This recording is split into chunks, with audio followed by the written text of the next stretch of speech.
प्रिय विद्यार्थियों, BA second year का फर्स्ट पेपर हम पढ़ रहे हैं। कोटा विश्वविद्यालय कोटा के प्रथम पेपर मेजर पॉलिटिकल सिस्टम्स, दुनिया की वो महत्वपूर्ण राज व्यवस्थाएँ हैं जिनका अध्ययन भारतीय विद्यार्थियों के लिए बहुत महत्वपूर्ण है। और उन व्यवस्थाओं में सबसे पहले हम लेते हैं ब्रिटिश राज व्यवस्था को। ब्रिटेन में राज व्यवस्था पार्लियामेंट्री सिस्टम की है, जहाँ पर राजा नाम मात्र का है और व्यवहारिक रूप में वहाँ पर लोकतांत्रिक व्यवस्था है, गणतंत्र नहीं है। ये हमें ध्यान रखना है। राजमुकुट, सम्राट और उनके पावर्स का अध्ययन हम कर चुके हैं। आज अध्ययन करेंगे सम्राट की स्थिति। विद्यार्थियों, आप लोगों को ये अच्छी तरह याद रखना है कि ब्रिटिश पार्लियामेंट सिस्टम से ही हमने भारत में भी पार्लियामेंट्री सिस्टम लिया है। और ये पार्लियामेंट्री सिस्टम, संसदीय शासन व्यवस्था हमारे लिए भी बहुत अच्छी रही है, जिसको हम 1950 से, जैसे ही देश का संविधान लागू हुआ तब से, प्रथम चुनाव के बाद से ही अपनाए हुए हैं। और बीच बीच में कुछ समस्याएं तो आई बहुदलीय व्यवस्था होने के कारण, लेकिन फिर भी हमारी संसदीय शासन व्यवस्था ठीक प्रकार से चल रही है। विद्यार्थियों, आपको जब सम्राट की स्थिति की बात आती है तो एक बात ज़रूर याद रखनी है। ब्रिटिशर्स जो हैं वो परंपरा प्रेमी हैं। उन परंपराओं को हमेशा अपने जीवन में संजोए रखना उनकी विशेषता अब बन चुकी है।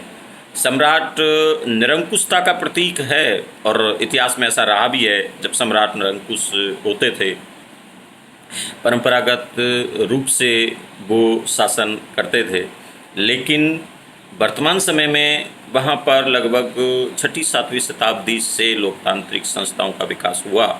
और उन लोकतांत्रिक संस्थाओं में सबसे पहले संसद, जो कभी विटनेस मोड थी, कभी मैग्नम कौंसिल, तो इस तरह क्यूरिया रेजिस कैबिनेट, काबाल कैबिनेट बनी। प्रधानमंत्री, एक वहाँ के जॉर्ज प्रथम जो सम्राट थे, उनको अंग्रेजी नहीं आती थी। और अंग्रेजी नहीं आने के कारण दूसरी बात उनकी एक और थी कि वो ब्रिटिश शासन में रुचि नहीं रखते थे और उन्होंने कैबिनेट की मीटिंग लेना छोड़ दिया। और जिस व्यक्ति ने फिर कैबिनेट की मीटिंग ली वो थे प्रथम सर रॉबर्ट बालपोल, और वो पहले प्रधानमंत्री बने। और बाद में ये परंपरा डल गई कि कैबिनेट की बैठक कैबिनेट के सदस्यों में से ही लेंगे जो प्रधानमंत्री बना। तो इस तरह ब्रिटेन में समझ शक्तियाँ सैद्धांतिक रूप में सम्राट के नाम से है, सम्राट के नाम से संचालित होती है। देश का शासन सम्राट के नाम से संचालित होता है।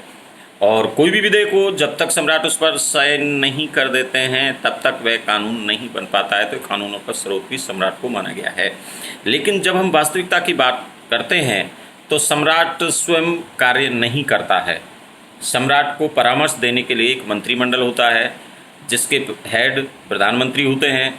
और प्रधानमंत्री और उसके मंत्रिमंडल की सलाह के अनुसार ही सम्राट अपनी शक्तियों को क्रियान्वित करता है, कार्य रूप में अपनाता है। और जब हम अगर सही निष्कर्ष निकालें तो वास्तविक रूप में सम्राट कुछ भी नहीं है, प्रधानमंत्री और उसका मंत्रिमंडल सब कुछ है। क्योंकि वह प्रधानमंत्री और कैबिनेट की सलाह को मानने से इनकार नहीं कर सकता। उन सलाहों को मानने के लिए सम्राट बाध्य होता है।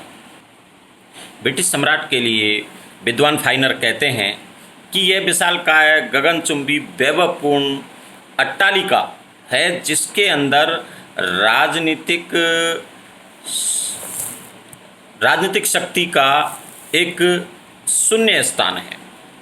यानी वैभव बहुत बड़ा है, एक राजमहल में रहते हैं और बहुत बड़ा प्रतीक है सम्राट, बहुत बड़ा उसका नाम है।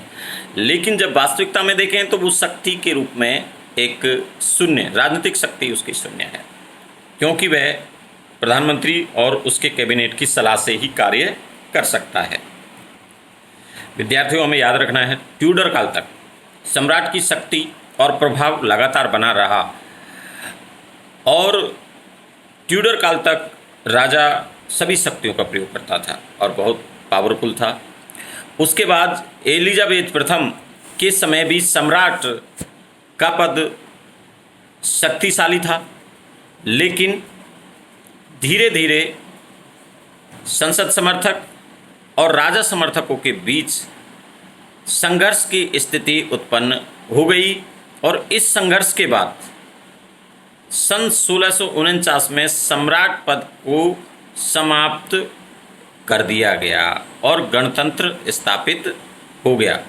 विद्यार्थियों, लगभग 11 वर्षों तक गणतंत्र वहाँ पर स्थापित रहा इंग्लैंड में, लेकिन 1960 में सम्राट पद को पुनर्जीवित करने का प्रयास किया गया, लेकिन राजा उसमें सफल नहीं हुए।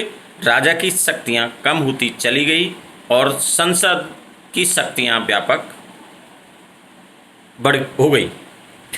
इसके बाद 1688 की रक्तहीन गौरवपूर्ण क्रांति बहुत महत्वपूर्ण साबित हुई, जिसके बाद राजा कमज़ोर हो गए और संसद यानी लोकतांत्रिक संस्था शक्तिशाली हो गई।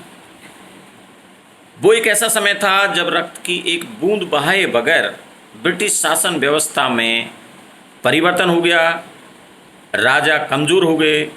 फिर राजा तो वहाँ रखा गया, लेकिन उसे बहुत कमज़ोर स्थिति में ले आए और 1689 का जो अधिनियम था, उस अधिनियम के बाद राजा की शक्तियों को सीमित करते हुए संसद को असीमित शक्तियां प्रदान कर दी गई। राजा की सभी शक्तियां मर्यादित हो गई और संसद की शक्तियां व्यापक हो गई।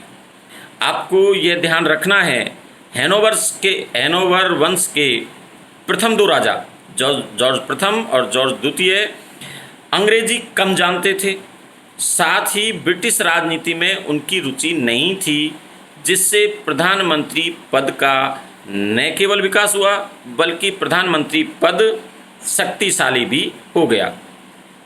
अब ब्रिटिश सम्राट के लिए कई सारी युक्तियां हैं, जिसमें हम कहते हैं कि सम्राट राज करता है, शासन नहीं।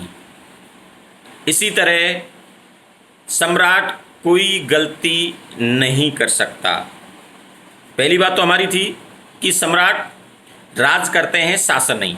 तो जो सारी बातें हमने अभी की थी, उसका आशय यही है कि सारे काम सम्राट के नाम से तो हो रहे हैं, लेकिन राजा शासन नहीं करता, वो केवल राज करता है। दूसरी बात है, सम्राट कोई त्रुटि नहीं कर सकता। ये वास्तविकता है। जब सम्राट के पास कोई पावर है ही नहीं है, किसी तरह के कार्य को वो सीधे नहीं कर सकते, तो वो त्रुटि भी नहीं कर सकते, क्योंकि उसके पास वही परामर्श जाता है जो प्रधानमंत्री और उसका मंत्रिमंडल देते हैं। सम्राट कानून से ऊपर है, सम्राट के ऊपर कानून नहीं है। सम्राट सभी कानूनों का स्रोत है, उस पर किसी भी तरह की कार्रवाई नहीं की जा सकती। इसका कारण है कि वो स्वयं कोई कार्य करते भी नहीं हैं, वो कार्य परामर्श से करते हैं। जब परामर्श से करते हैं तो सम्राट कोई गलती नहीं कर सकते, त्रुटि नहीं कर सकते, क्योंकि वो कानून से ऊपर है। सम्राट विवेक से नहीं, कैबिनेट के परामर्श से कार्य करता है। एक और महत्वपूर्ण चीज़ है, सम्राट विवेक से कार्य नहीं करते बल्कि कैबिनेट के परामर्श से कार्य करते हैं। विद्यार्थियों, ये भी आपको ध्यान रखना है, अवैधानिक कार्य के लिए किसी को सम्राट के नाम पर उन्मुक्तियां नहीं मिल सकती। उन्मुक्तियां केवल सम्राट के हैं, उनके नाम से किसी और व्यक्ति को उन्मुक्तियां नहीं मिल सकती।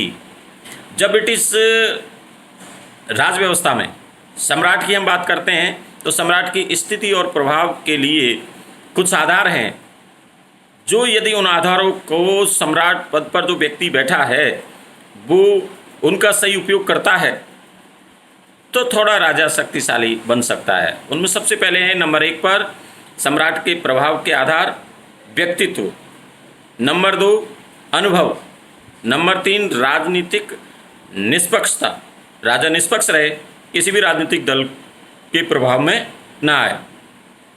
संसदीय शासन की कार्यपद्धति, संसदीय शासन की कार्यपद्धति भी सम्राट के प्रभाव को निर्धारित करती है और पद का महत्व। इस तरह विद्यार्थियों, ब्रिटिश सम्राट की स्थिति है जो ये टॉपिक ही समाप्त हम करते हैं। आपको थोड़ा सा इनको पढ़ते हुए, इस वीडियो को देखते हुए अपनी पुस्तक में इसका व्यापक अध्ययन करना है। धन्यवाद।